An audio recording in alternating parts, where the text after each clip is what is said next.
Now then guys, welcome to Friday morning.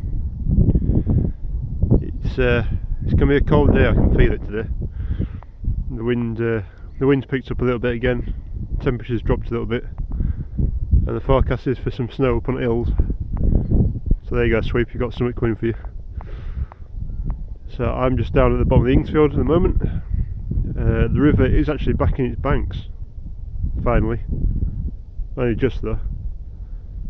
You can just see there's a bit of a lake on the other side of the river.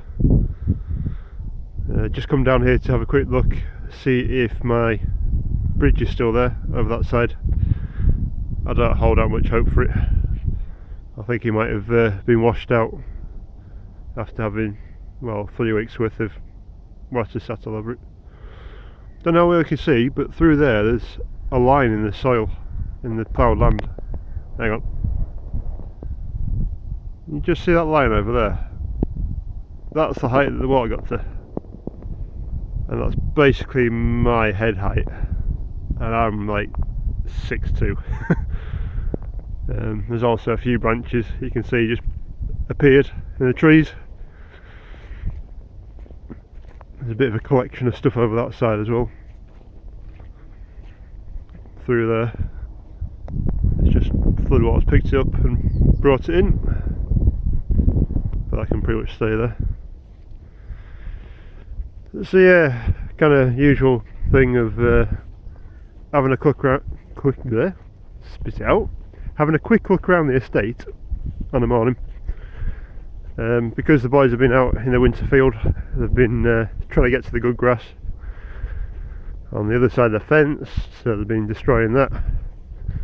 We're basically getting into silly season, which is when the grass starts growing and every horse thinks that the grass is greener on the other side.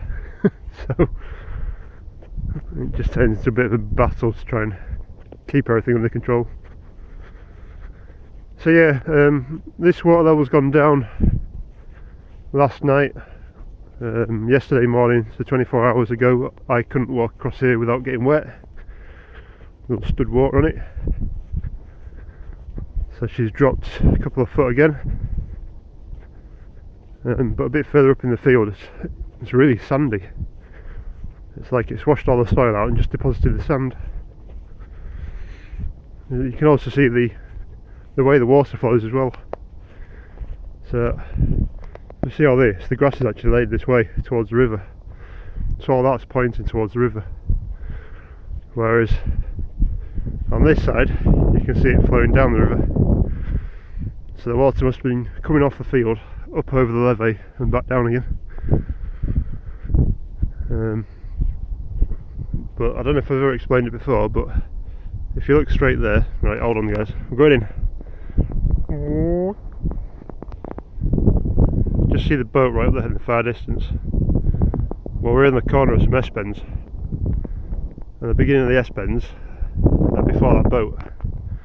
So what happens is water comes in basically a straight line from that boat straight across these fields, through our trees, and then kind of back out again because the land's a bit higher up on that side, so then comes back round. So we basically get the full force of about, what, 3/4, maybe a mile of water in a straight line. So some fair push on it by the time it gets down here. I don't know how well you can actually see the river moving, but there's actually a twig going down at the moment. It's a good timing. So if I stand still, zoom in, there's a twig that they're going through. Kind of shows you how fast that's moving. So yeah, it's got a good, at least a walking pace on that river at the moment. And I think it was quicker than that yesterday when the floods were on. Other slight thing we've got is the ground is now so saturated. It's not too bad down here because the grass covering is quite good, but further on back into the horse fields it's just like soup now. You put your foot in and the mud goes over the top of your shoe or your welly. So there's about 4 inches of sludge in it,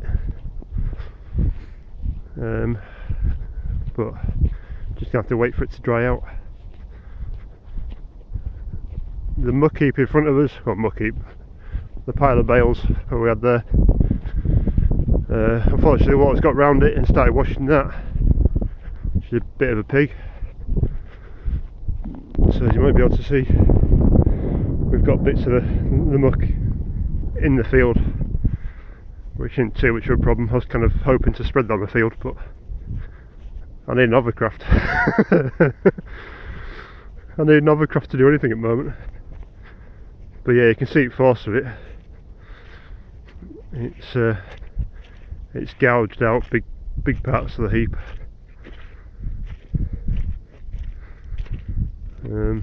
Especially on this side. It's actually kind of washed out quite a bit. It's a shame, it's not what I wanted, but can't win them all. Real muddy section. So most of the fencing doesn't seem too bad at the moment that way. The reason we have those blocks on the end from previous videos, if you've seen, is for times like this when everything starts floating. It's basically to try and stop it popping out the ground.